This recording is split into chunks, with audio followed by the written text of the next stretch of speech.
George Bush is very convincing that he saw the first plane strike the World Trade Center the morning of 9/11 on regular TV.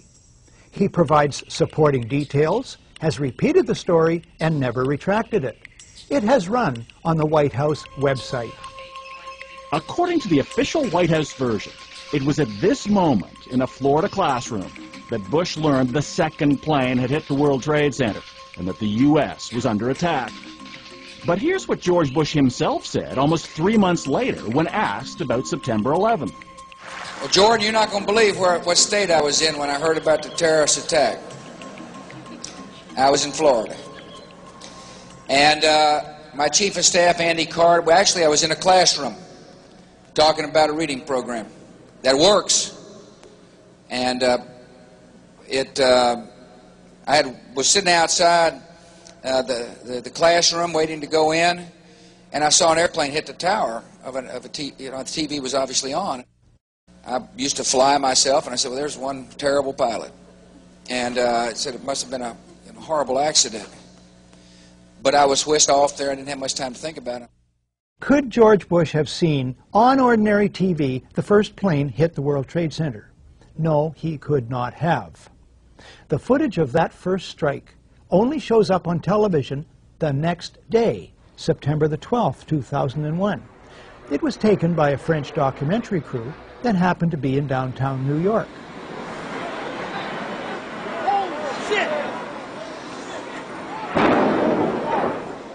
It can be suggested Bush confuses the second plane with the first. But how to explain this? We've all seen Andy Card do that. None of this can ever be retracted. It is an interlocking historical record. Why go on at length about this? Because it may one day become the basis for criminal court proceedings.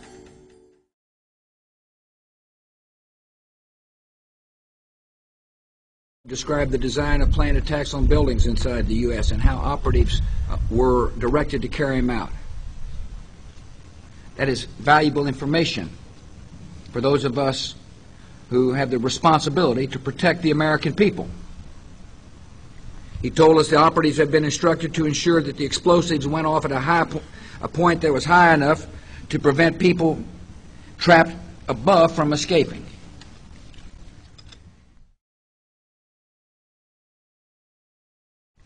He told us the operatives had been instructed to ensure that the explosives went off at a point that was high enough to prevent people trapped above from escaping. To ensure that the explosives went off.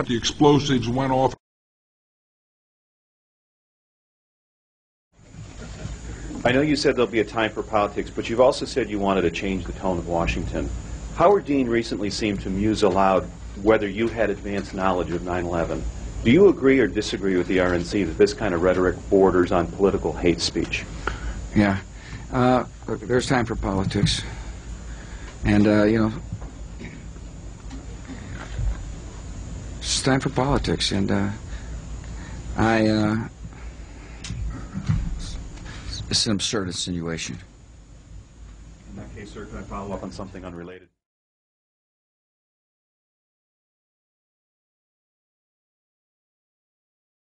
In 2001, after the World Trade Center bombing, my detachment was alerted to deploy to Afghanistan to conduct unconventional warfare operations. In 2001, after the World Trade Center bombing,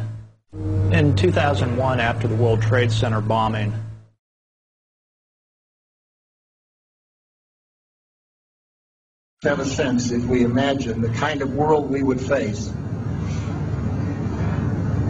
if the people who bombed the Vest Hall in Mosul, or the people who did the bombing in Spain, or the people who attacked the United States in New York, shot down the plane over Pennsylvania and attacked the Pentagon, shot down the plane over Pennsylvania.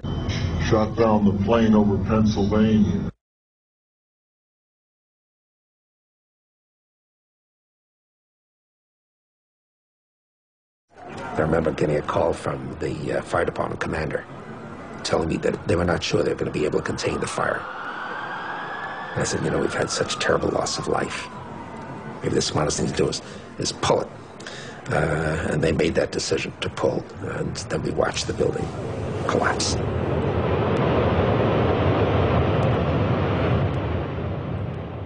Outrageous. Simply outrageous. It takes months of preparation and planning to do a controlled demolition like this one.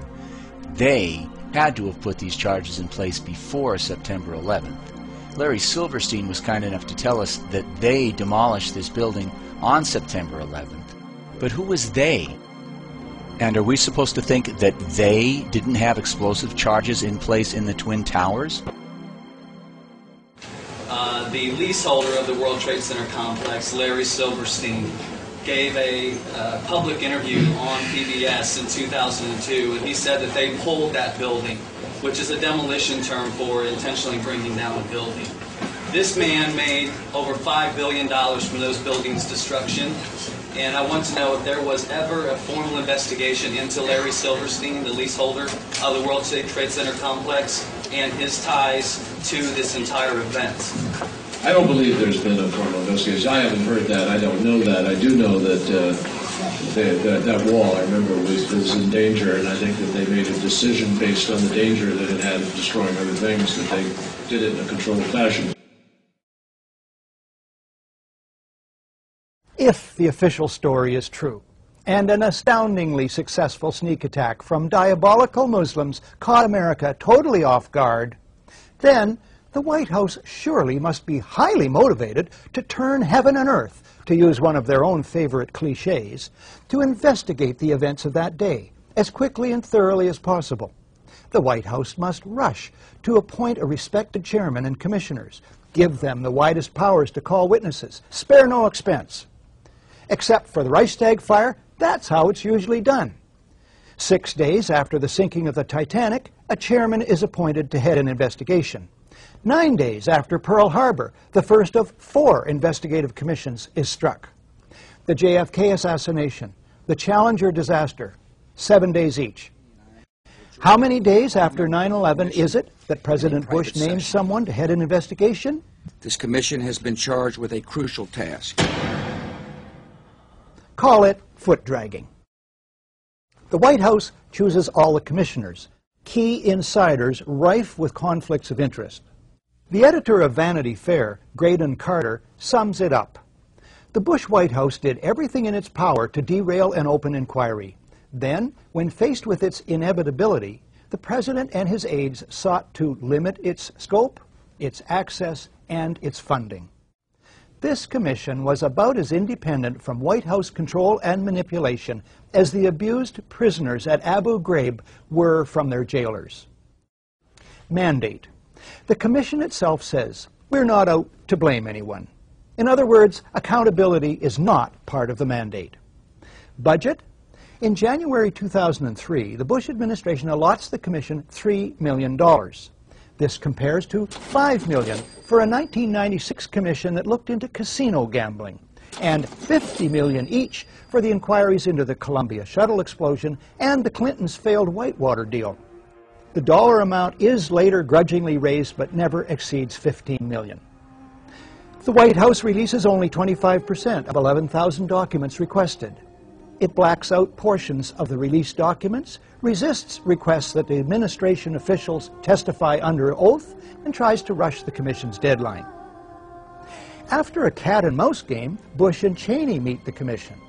But it is behind closed doors. They refuse to testify under oath. No tape recorders are allowed. No transcript is allowed. Bush makes no opening statement, and those taking notes must submit them to security personnel.